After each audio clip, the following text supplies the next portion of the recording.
Hey, Pastor Dan here from Dexter Gospel Church. Thanks for watching our 37th Proverbs Practical, our last one for the evening. In our last video, we saw how the gap between what we have and what we could have had is created a lot of the time.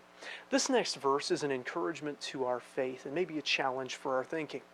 Proverbs chapter 18 and verse 10. Proverbs 18:10 says, "The name of the Lord is a strong tower. The righteous runneth into it and is safe." So in this proverb, we step from the highly practical and mundane about hard work to the highly spiritual about knowledge and faith. When it speaks of the name of the Lord, remember that names meant a lot more to people back then than they usually do to us.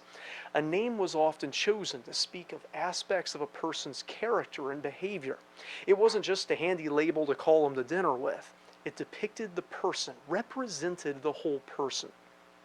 God, of course, has a number of names because his nature and character is too vast to be summed up in one word or one name.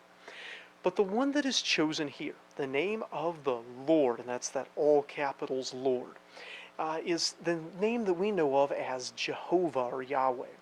While no precise translation is possible, that name seems to emphasize both his self-sufficient nature, I am that I am, and his absolute faithfulness to his promises, that he keeps his covenants.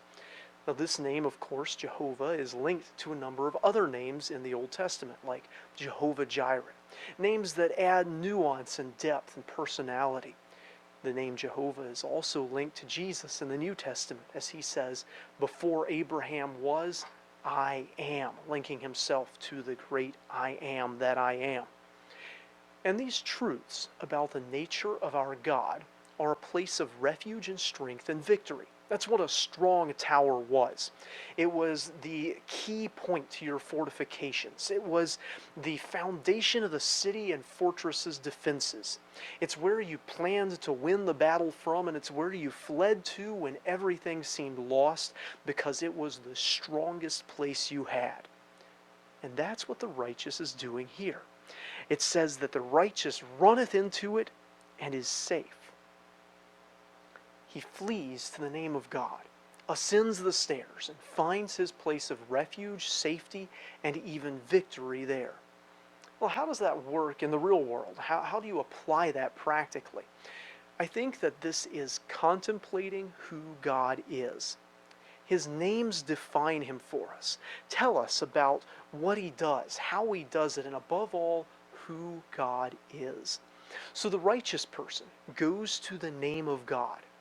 It's not a physical retreat, it's an exercise of the heart and mind as he thinks about the names of God and what those names say about God and how God's identity applies to him and his situation. If you've never done it before, a great Bible study would be to go through the scriptures and look at the different names God gives himself and think about what those names mean and how they apply to you and your life and your relationship with God. Now, since this verse uses the name Jehovah, maybe focus on and emphasize that one, delving into the different places that it's used, the different names it's used with, the different situations it addresses. Think about what this means about who God is and what God does.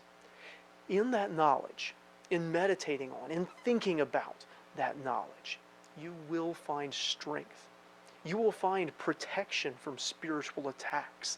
God's identity, summed up in his names, becomes your strong tower, your place of refuge and strength and victory, because God himself is our greatest source of strength and refuge and victory, and his names help define him for us.